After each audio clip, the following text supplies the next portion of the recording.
Orgasmic meditation. It's a scientifically backed practice. As a woman, I had never seen what was possible in terms of my body. You're facing, what, 20 years? 20 years? The ongoing debate about what separates a movement from a cult.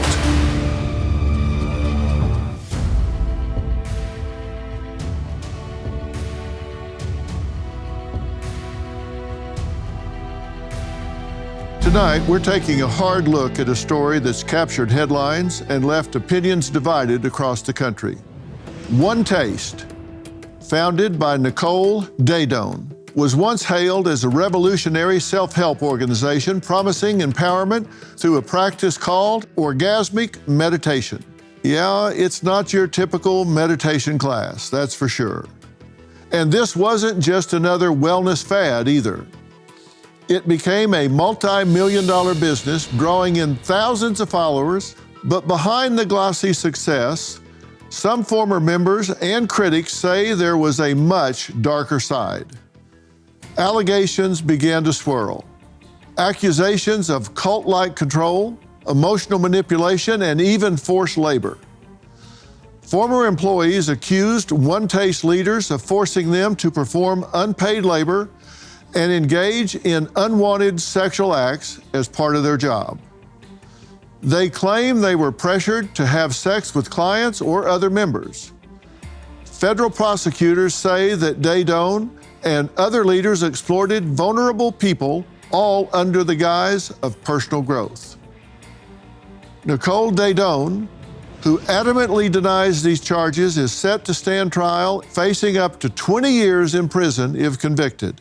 She insists her teachings were about empowerment and healing, not coercion or abuse. Merit TV's Lonnie Coombs, a former Los Angeles prosecutor, sat down with Nicole and her attorney, Jennifer Bongine, in an exclusive interview as they prepare for Nicole's trial in May. So, Lonnie, what was it about this case that caught your interest? You know, Dr. Phil, there's so many intriguing aspects to this case, starting off with Nicole Daedone. She is the female founder of this sexual wellness education company called One Taste.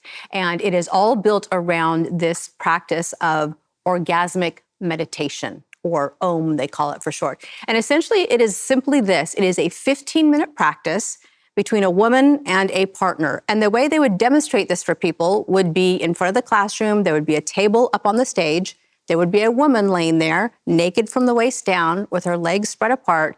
And then a partner, a man or a woman, would come up, put gloves on their hands, and then they would be taught to stroke the woman in her very specific point in her intimate area in a very specific way, tempo, pressure, for 15 minutes. And this exercise, this practice, was supposed to release all sorts of trauma and cause healing and emotional releases and depression and have the effect of psychedelic drugs. Nicole has all sorts of scientific research that says that this solves all different kinds of things for women. It empowers them and helps them feel control over their body. And Dr. Phil, it became very, very successful. One year they made $12 million in revenue. They got celebrity endorsements from Gwyneth Paltrow. She's the leader in the wellness area. Khloe Kardashian, Tony Robbins. It went around the world. It was very popular. And as the years went on, there's other sides started to come out from former employees who said there was a darker side to this, that she was being manipulative in her practices with her employees. And then we had this documentary come out from Netflix a few years ago that kind of showed this other side and had these former employees talking about things that were happening. And then we had the federal indictment. And this came down in 2023, where the government charged them with a criminal charge here, which they're going to go to trial in just a few weeks. Let's take a look at your interview with Nicole and her attorney, Jennifer. Orgasmic meditation. So tell us, what is it exactly? So it's a scientifically backed practice, partnered practice, where the stroker would stroke a woman's clitoris with the same kind of focus and intention that you would use in any kind of mindfulness meditation. What's important about it is that you're tapping into sexual energies in order to drive the attention. Why is that important? Because it gives you resilience. You're hitting really powerful states, but very simply. And it increases, everything from clarity to one's sense of happiness, well-being. I think people, if they've looked at some things on social media or looked at video or the documentary that came out, they picture a woman laying on a table in front of a group of people watching, and the ladies, naked from their waist down with their legs spread. And it's like, people go, that's, dirty, or that's perverted. And yet it sort of is a dissonance there between what they see and what you're describing. For sure. It's not an exhibitionist practice. It's nothing of that nature. And by the same token, as a woman, I had never seen what was possible in terms of my body, in terms of de-escalation of my nervous system, in terms of a natural kind of healing. And then once I saw that, an entirely new world opened up to me, where it was using my sexual energies defined on my terms as a woman. What was your inspiration for actually starting a company based on this? I was going to be a Zen nun prior to my first experience, and so the experience for me was so profound. That all of that mind chatter that I experienced as a woman, all of that tension, all of that frustration and upset, suddenly it was like my mind was on the open road and I was clear and I felt connected to everything. When I had that experience, I was clear that what I wanted to do as a Zen nun, I would be doing this way.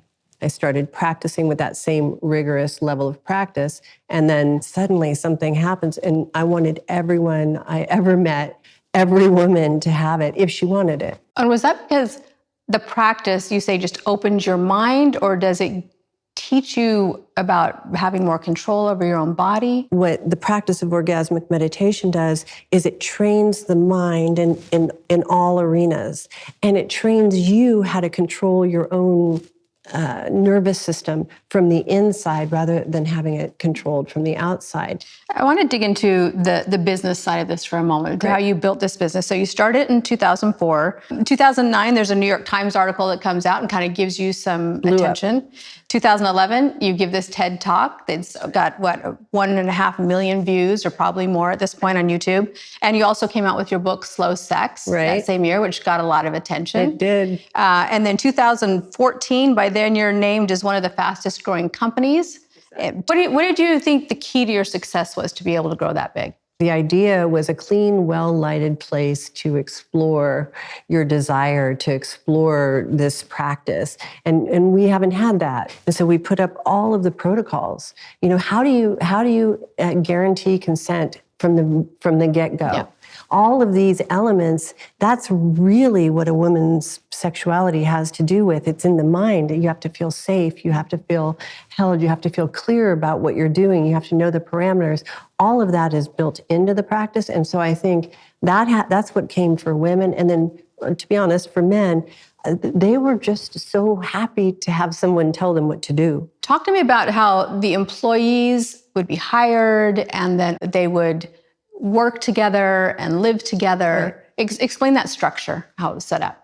I had this vision that the business itself would be supporting people's ability to practice, that I wanted that to be priority, that I wanted people's psychological, emotional health to be the priority, and then they could work to support that. And then in terms of the living arrangements, if you have these co-living arrangements, then you don't have duplication of infrastructure. So you don't have 15 ovens. So the idea was that we could live very much the way that one would in a monastery and begin to share resources. Mm-hmm. Your body is a system, and when it's running right, you feel focused, energized, in flow. But sometimes we struggle to find that flow state. Why? Because there's too much static in our system, brain fog, fatigue, and inflammation. The Echo Flask clears the static by infusing your water with molecular hydrogen. a natural science-backed gas that helps your body think sharper, recover faster, and run smoother. This is more than hydration. It's better focus, more energy, faster recovery, less internal stress, and longer-term benefits that keep you sharp. When your water works harder, your whole system does too. Find your flow state with the Echo Flask hydrogen water bottle and get an unlimited supply of hydrogen water at home and on the go. Visit echowater.com/Phil and use code Phil for 10% off. That's echowater.com/Phil. Enter code Phil to save 10%. If you're a business owner, listen up now. You won't want to miss this. Are you sure you're not leaving money on the table when it comes time to exit? Well, thousands of business owners have already used FYSI's exit strategy and valuation services to sell smart and profit big. Why? FYSI will help you plan and position your business for the maximum return. This is what separates billion-dollar companies from small businesses. And FYSI can help you secure your legacy. Time matters. So don't wait until it's too late. Use promo Dr. Phil, DRPHIL, to schedule your free $5,000 risk assessment at FYSI.com/Dr. Phil or call 800-877-4000. That's promo code Dr. Phil to schedule your assessment for free. Visit FYSI.com/Dr. Phil or call 800-877-4000 today. And when they were, all of these employees, they would be living together, sleeping together. They were they assigned like bedrooms and No. They weren't? No. A lot of the houses that are mentioned in the indictment and such are houses that students started themselves, that we had nothing to do with Okay. So you were not in control of them? at all. Was there an emphasis on it being communal and for them to be getting along and, to be sharing beds with each other? So first of all, it was consensual. There were people who worked with us and didn't live in the houses. So Okay. I think that's important to know. Yeah. The beds together, that's totally what people wanted to do. That was up to them. Nobody was assigned anybody or to sleep with anybody. As you know, there's been allegations that in these, communal homes that they'd be assigned not just a bedroom, but, to sleep with specific people. Right. And you're saying that that's not accurate. Nicole Daydone, the founder of One Taste, a wellness company known for its unique meditation practices, is facing charges related to allegations of coercive and manipulative behavior within the company. The case has attracted attention due to claims that One Taste operated with cult-like practices. Nicole denies the allegations. Lonnie Coombs, Merit TV's evening news anchor and chief legal analyst, headed to Harlem to sit down for an exclusive interview with Nicole and her attorney, Jennifer Bongine, as they prepare for her trial. As you know, there's been allegations that in these, communal homes that they'd be assigned not just a bedroom, but, to sleep with specific people. Right. And you're saying that that's not accurate. I'm saying that may have happened in student-run houses that we had nothing to do with, but that wasn't what we did. So some of the people who were working towards becoming employees, I guess, Right? they talked about how when they would talk to people in the company, that they would ask them about their prior histories, their prior traumas. Does that ring a bell? The thing that rings a bell is intakes for intensives, Yeah. courses that people took, but not this. Explain that. We would have these 2-week intensive courses. There would be 20 or 30 people. And then they would do an intake. In the intake, they would say what they wanted from the course, what their concerns were, anything in their background that would block them in the course, anything that we should know about in places that they needed special care, tending to, attention. And I just want to point out, having spoken to many people who participated, One Taste was very good about saying, you have some things going on in your life that maybe this isn't a fit for you right now. And a lot of people did seek out One Taste because they were struggling. Yeah. And One Taste said, you know what? This isn't for you right now. Yeah. And then maybe at some later point, this will be a better choice for you. So they were very good about guiding students, guiding people who were employees or wanted to be employees. And it wasn't just anybody could show up and, let me participate. I think that's a really important point, because one of the tactics that they specifically allege in the indictment is intentionally recruiting people who had suffered prior trauma. Right. Essentially saying that in these intake processes, as you learned about people's vulnerabilities, their prior trauma, that you would then sort of use that in a way that would end up causing them more harm. Was there a vetting process? It's an advanced practice. This is not light fare. So I was very clear, and this isn't for you. This is not the time. So no, it was the exact opposite. I wanted the people who were in there to be able to walk in, get what they came for, thrive, have a profound experience, not to have any kind of limits that were pushed. I was working to end trauma, not in no way to contribute to it. Yeah. And just to jump in here, as someone who's read the statements of some of the people who are now, complaining about their experiences, these were people that were seeking it out with full knowledge. So the idea that One Taste was searching out people for trauma is actually absurd, frankly. These were people that may have had trauma in their past and were searching for ways to cope with it or heal themselves. So it was the reverse. It was not the opposite, where One Taste was searching these people out. What exactly are they charged with? So they're charged with one count of forced labor. Now, forced labor is essentially, they're saying that she and her right-hand person, Rachel Cherwitz, who is the head of sales, that they conspired together to get people to come and do work for them, services or labor that they financially benefited from, and that they did it in a way that people felt like if they didn't do this work for them, that they'd be harmed somehow. Stereotypically, a forced labor case is like young girls being brought into the country, being told you're gonna have this wonderful job, and instead they're put in a sweatshop and they're told they have to pay off their expenses first, all their documentation is taken away from them. That's the kind of thing you're usually looking for in a forced labor charge. That's not really what's going on here. What is being charged here, some of the specific tactics that the prosecution has alleged is that they would intentionally recruit people who had suffered trauma, past trauma, sexual trauma, so that they could exploit them more easily.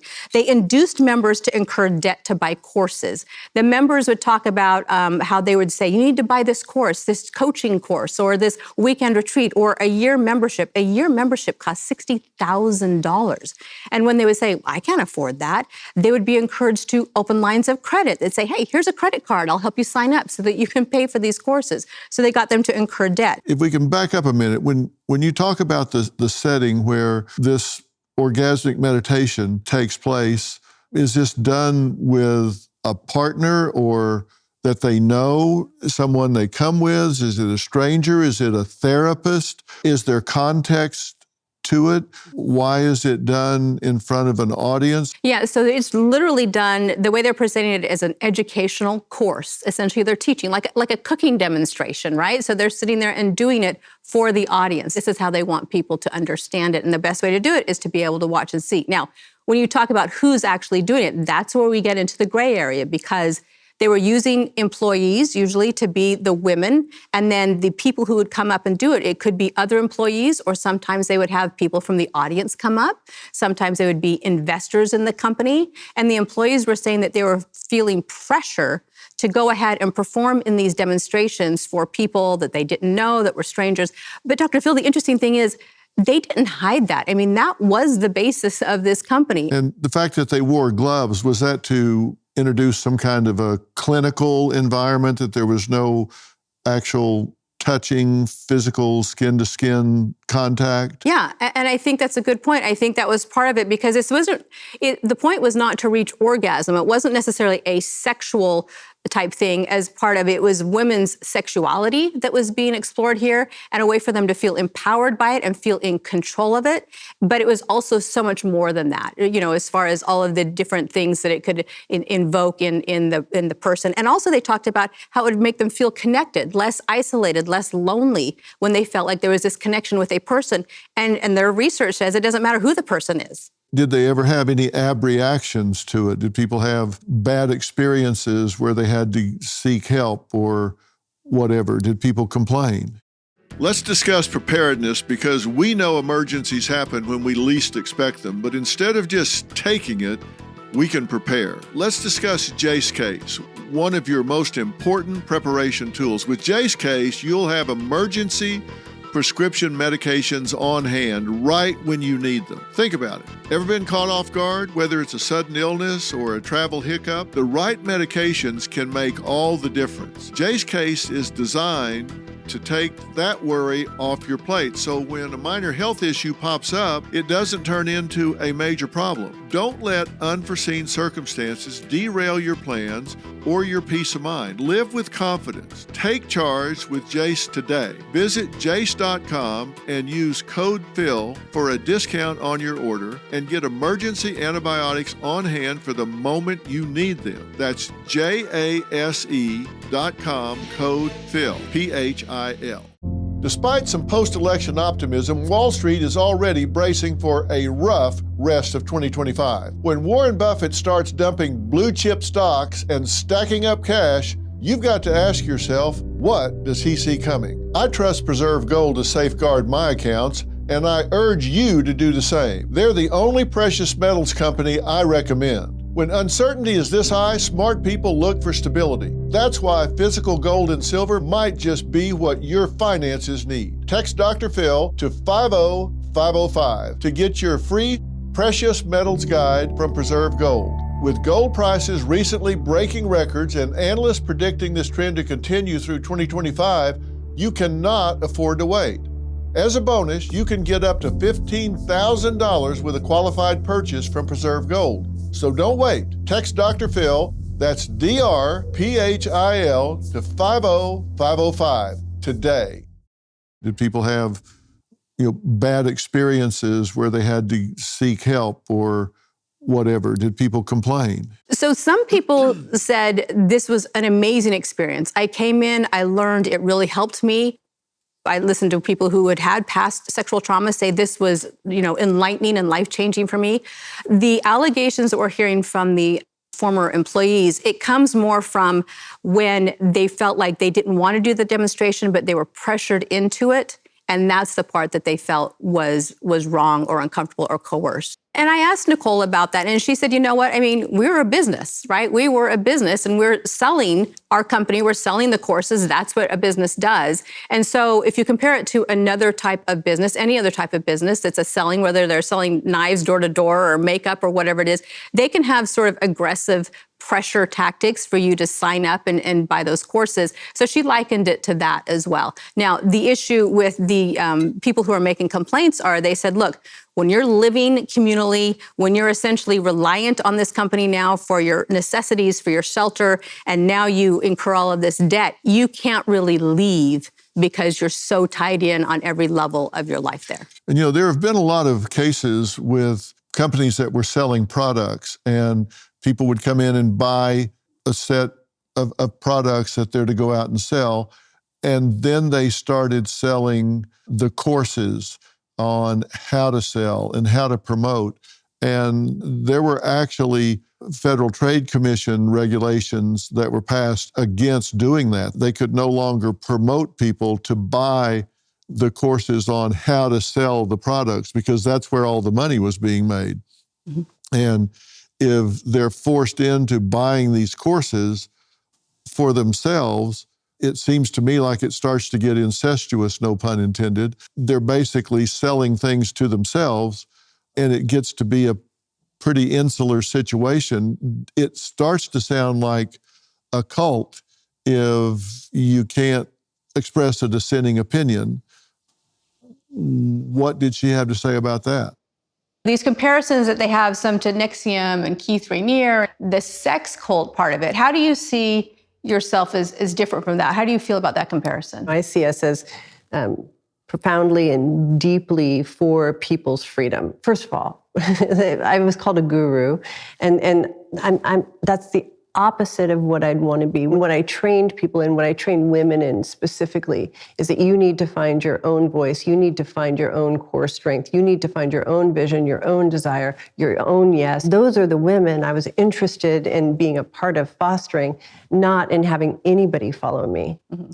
the sex cult, is a media-driven label because it sells. I want to be very clear that the people who are, on the government witness list and who are now complaining, we're talking about a fraction of people who actually came through the doors of One Taste. And some people came and went to a couple classes and said, you know what, not for me. And nobody forced them to stay. Some people came and said, I love this, and I want to stay, and I want to develop my own expertise and practice, and they stayed. And then maybe they grew out of it. Nobody was forced to stay. And that there are people who now want to say, I felt manipulated. I mean, we've all been in experiences where we felt manipulated, but they don't go and, blame other people for their personal choices. Regret is very different than, accusing people of criminality. Okay, let me talk about another tactic that's alleged in the indictment, and that is about inducing people to spend more than they really could. And there's these stories about people saying that they were members and they were being pushed to take more expensive seminars. And when they said they didn't have the money, they were actually, assisted to set up credit cards to pay for these courses. We were a business. I mean, I think that's one of the things that gets lost in this, that we're sort of like we're some dark, seedy sex cult that's in the background taking more money from people than they can pay. That if somebody is an adult over the age of, they're over the age of 18, they're intelligent, they know what they're doing, they have their faculties, and you're in the process of selling them a product, then of course you're going to want them to buy the product if it's right for them. Let's go into a little bit what you've talked about consent. Because obviously consent is so important in this arena. Everything. There are some allegations from some of the different stories being told that there was some interesting teachings about consent. This sort of may have blurred the lines. One was, this aversion practice, teaching that you gain power and you expand your sexual energy by performing sexual acts that you don't want to do. See, that's such a radical diminishment of what I was actually teaching. What I'm interested in is women having control of their faculties in such a way that they are not controlled by their impulses. I love this, I want more, or I'm just going to check out and not pay attention here. So if you have control at that level of your attention, then you have control of your life.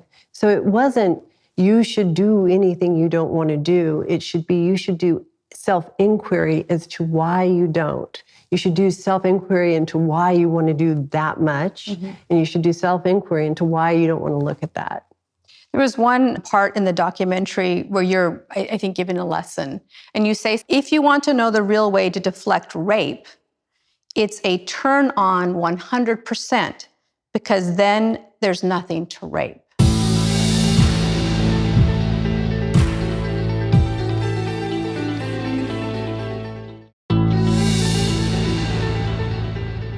There was one part in the documentary where you're, I think, given a lesson, and you say, if you want to know the real way to deflect rape, it's a turn on 100%, because then there's nothing to rape.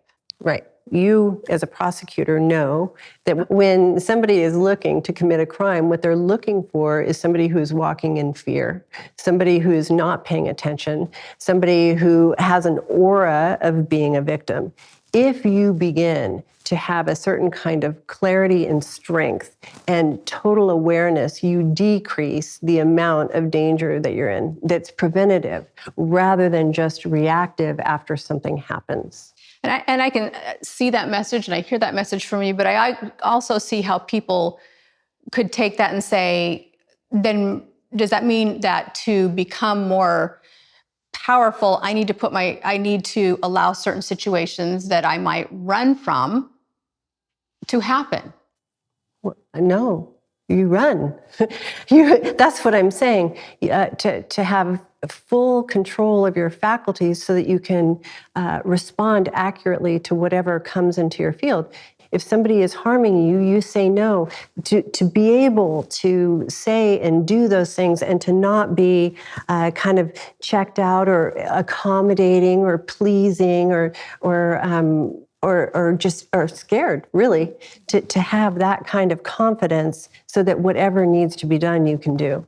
I can actually say something else. A lot of these things that I say is I worked with, 35,000 women over 30 years. So I would see women who had experiences either growing up or, in high school that were confusing. They say, I think I felt turned on when I was being violated. What do I do there? How do I accept this in myself? And the shame that women felt was so terrible that it compounded the original assault.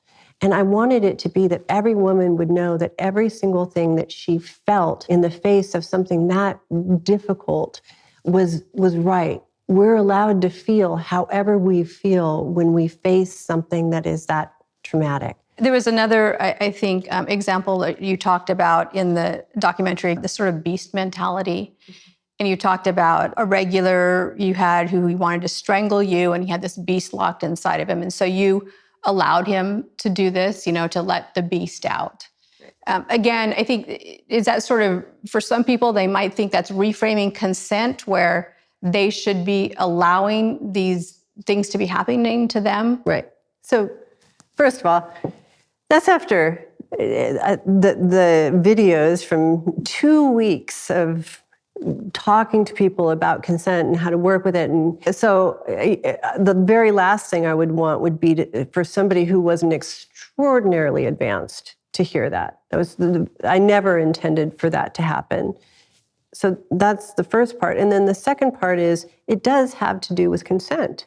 So I have very strong capacity in high intensity environments to grant consent and to take it away and to walk away. Mm-hmm. As women, we have to learn just to be able to say, no, I don't like this food. I'm sending it back. I mean, that is confronting for some women. You have to start at these very baby step levels and then begin to practice it to learn how to have total control over your own world. You also talk in the documentary about your father. Right. You said, my dad was a child molester. He had experiences with young girls and used me as bait. Mm-hmm. My dad died in prison for 52 counts of child molest. I never took on the idea that he was a bad person. He was just so expansive and fourth dimensional that he couldn't confine himself into the arbitrary laws of the third dimension. That was his only crime in my mind. Now, other people might have different ideas. Right. So I have a program, Prisons to Monasteries. I turn prisons into monasteries. And the idea is that if you want long-term, effective, non-recidivism, you have to address people's pathologies differently. And so you have to look at it like this is a spiritual illness. This is not just happening on the physical level. There is something about the power of compulsion. So you have to begin to address things on myriad levels. Yes, of course, accountability. Yes, of course, legal implications. Yes, of course, but you also have to address, okay, what is happening at a deeper level in the psyche, in the spirit of this person that is causing these things? And you have to get it there and then end it. And not just for the person. See, we have this idea that if you heal people, they don't deserve that. No, I don't want sick people out on the street. Right. And I think the concern there is that the way you talk about your father, perhaps it makes people think, well, there should be accountability, right, for that. There is a misuse of sex, right, and that needs to be called out, and people do need to be held accountable for. Right, and he was, and that was, if you look at the video, I talked all about that part as well, and that is absolutely necessary. Accountability is absolutely necessary, and not just for me, but for the other person.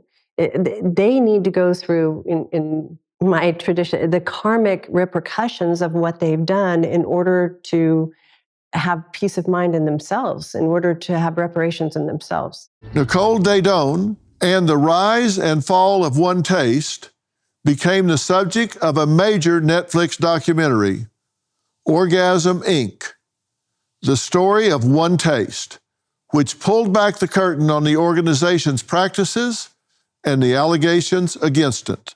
This case is fascinating because it sits at the crossroads of wellness culture, the law, and the ongoing debate about what separates a movement from a cult.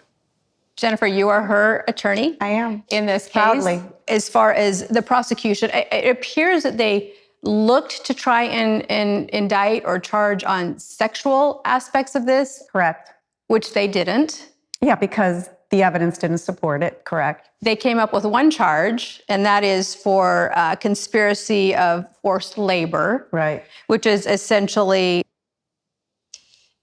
talking about using practices to get people to do services for you, abusive ways to do that. Right. But it's interesting because they didn't charge any substantive crimes Right. within this complaint, meaning they don't describe actual crimes. They just talk about tactics. Right. How unusual is that? It's unusual for there to be a conspiracy charge with no substantive offenses. The first. Yeah, I mean, I'm not aware of any scenario where that has happened. And it's a cheap way to indict. What they are trying to do is just put One Taste on trial. And it allows them to bring a case against really the organization, but specifically Nicole and Rachel. And they want to put this general idea of what One Taste was about on trial. And they want to do it without identifying the who, what, when, and where, which is what we usually think of when we have to defend a case. What they've done here is, so we're going to look at the entire 12 years of this organization's existence, and we're just going to overwhelm the jury with these stories of what this organization was about, and hopefully they will find it off-putting and then ultimately just convict these women because they'll be clutching their pearls and think, oh my gosh, this can't be right. There's something criminal that must have happened. They seem to be pulling a lot from this social media out there, what's on the internet, this documentary that Netflix did to try and sort of fill in the gaps of information and just sort of frame this in the way they want to the point where they were using some journals that were referenced in the Netflix documentary, which weren't actually journals, but they were trying to get this in as evidence in their case. Yeah, so one of their accusers, their Jane Doe 1, if you will, who had the most outrageous claims and the most serious claims, she had a debate, a disagreement with One Taste. She did what people do, as she brought a lawsuit against them, and they resolved it. But there was a settlement in that case. Yes, there was a settlement in that case. But part of that settlement was, as all settlements are, you can't disparage us, and it's confidential. And I will point out that her allegations in the civil lawsuit became very extreme when she became a government witness. So they weren't exactly the same. I also want to clarify, you also said this is the only settlement only. you've had in Ever. all of the years. Ever. Yes. The only time we were ever sued. Okay. Ever. Yeah. Okay. And again, tens of thousands of people came through these doors. Yeah. So because of this non-disparagement clause, she was prohibited, pursuant to the contract she entered into, to go participate in media formats such as a documentary or speaking to journalists. And she tried to end run that when it came to the Netflix film by fabricating journals that she had her sister read in the Netflix film. And when I say fabricated, I mean fabricated. She wrote them years later and then passed them off as contemporaneous writings to corroborate her story of what she was going through at the time that she ended up departing and leaving One Taste.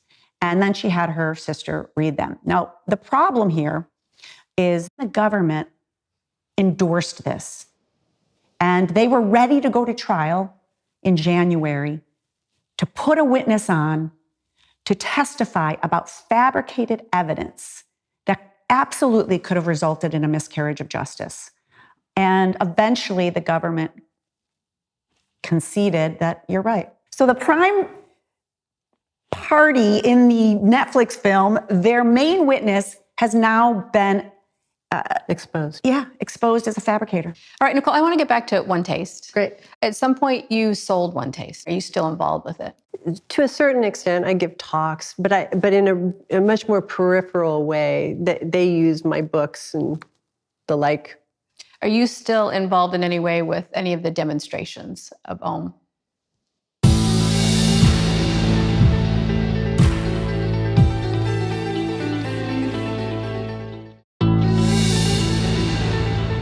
Are you still involved in any way with any of the demonstrations of OM? We don't have them. So I just want to be clear on this. So the demonstrations, are they still being done by other people? Just No. they're not being done across the board. Okay. I understand you have an app now that teaches this as well. That's right. The app we developed, interestingly, for the scientists, so that they could use it for research, and then it ended up being that many people wanted the app. So and it seems to be going extraordinarily well. There's another part of your work that I find very intriguing, and that is Unconditional Freedom, Oh yeah. which is this nonprofit that you co-founded back in 2002. Right. And the primary idea is that if you restore dignity in people, they start healing themselves. That the foundation of pathology is a lack of dignity, a lack of understanding one's impact, really. So we have farm-to-table food. We have Michelin chefs. I'm a food server. We go in and and then we develop community with folks who are, food or housing challenged.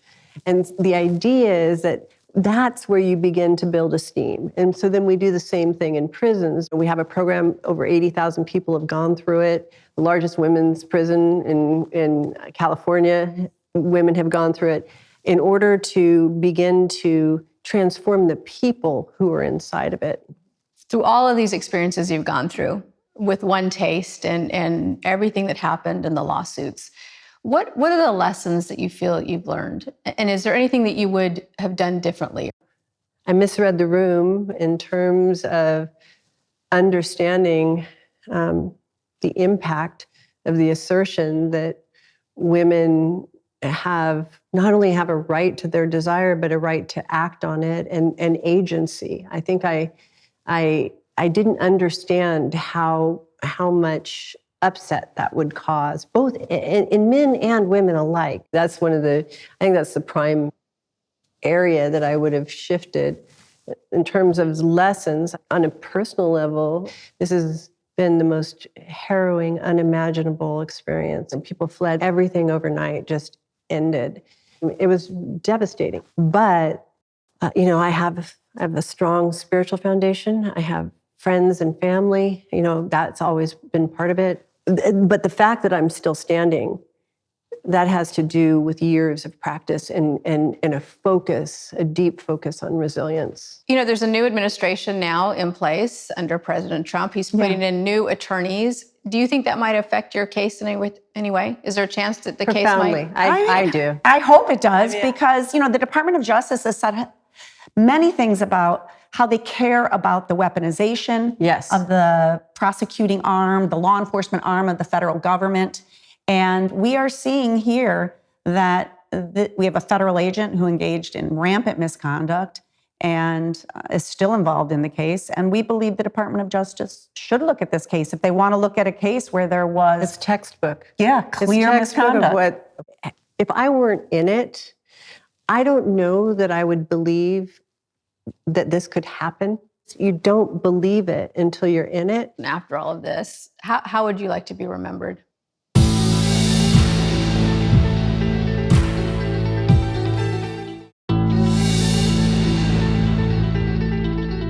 After all of this, how would you like to be remembered? Oh, a woman who deeply loved and believed in the power of people, women specifically, and who wanted everyone to have access to what would end suffering, the causes of suffering, and help others get out of suffering. I want to thank Lonnie for her coverage of this really interesting case that we will surely be following. You can watch Lonnie anchor the news on Merit TV every night at 7, 6 Central, right here on Merit TV and on the Merit TV app.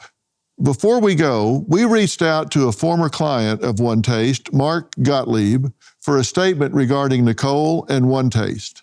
Here's what he had to say. I'm glad they're being tried. They did a lot of things to take advantage of unsuspecting people.